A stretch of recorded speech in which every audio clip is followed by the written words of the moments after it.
string bends and more 12-bar blues in E minor.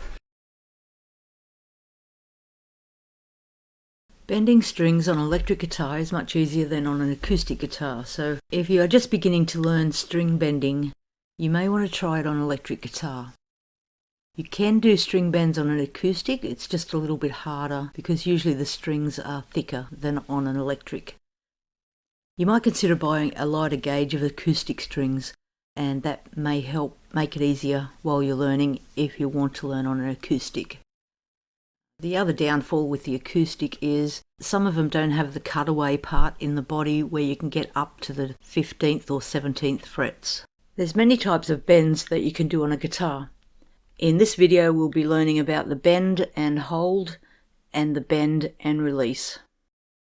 String bending is an important part of the blues. It's important that you learn to bend in tune. When you bend a string, you're bending from one note to another note. And when you're learning to do string bending, always bend with more than one finger. So that means you bend with your third finger and you support it with the second finger. And maybe even the first finger as well, all on that same string behind the third finger. Use your arm and your wrist, not your fingers.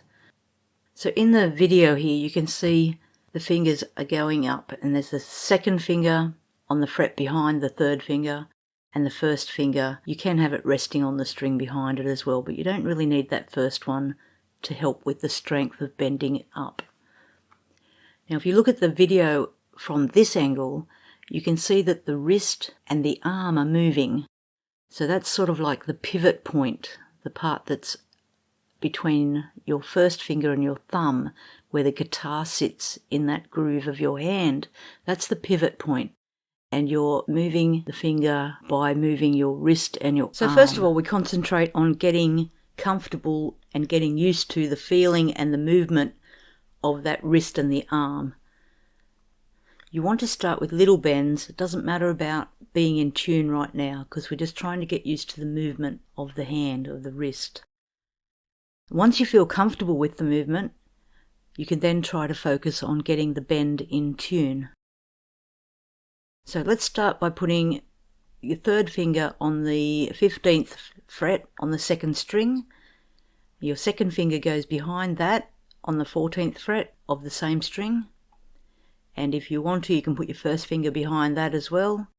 Or you can just put it behind it and just let it rest on the string, which is probably the best way to do it.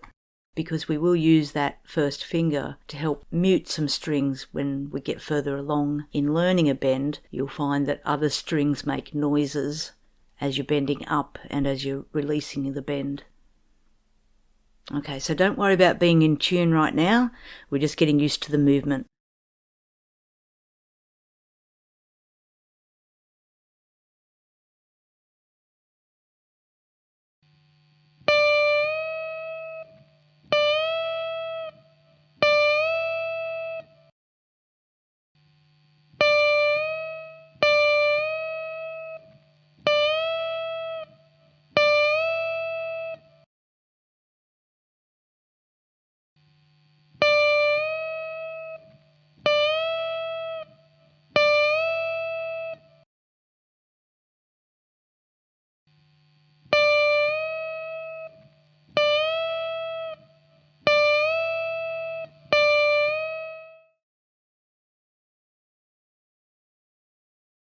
Now, once you feel comfortable with that movement, we'll focus on trying to bend in tune.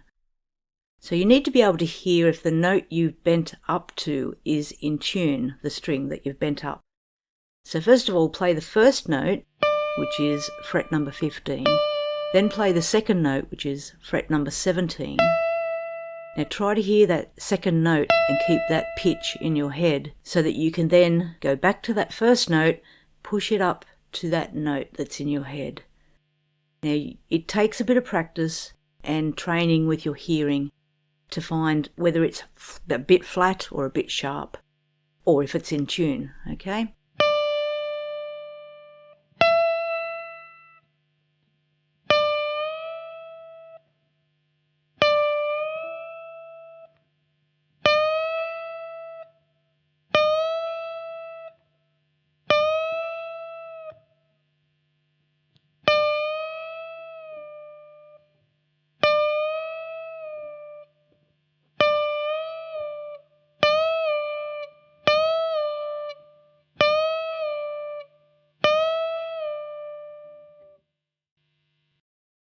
So as you're learning and practicing string bends, you'll come across a few problems.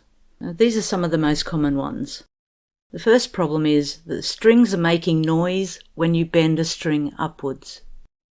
So the solution to that is to use your picking hand to touch the strings to mute them.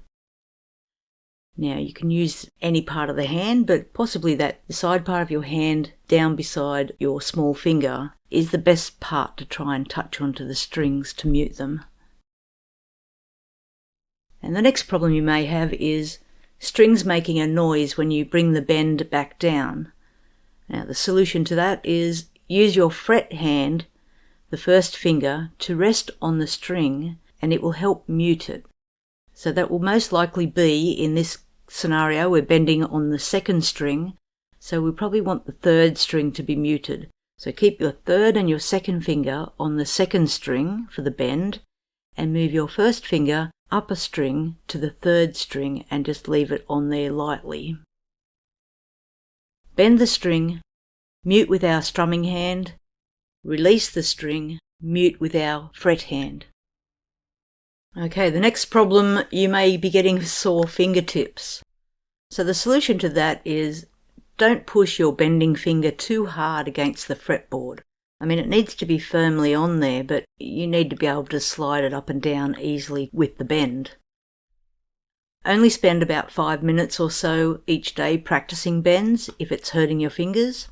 Also, a lighter gauge string can make it easier to bend the strings, so you may consider going and getting the strings changed to a lighter gauge. Eventually you will develop calluses, and then it shouldn't hurt as much.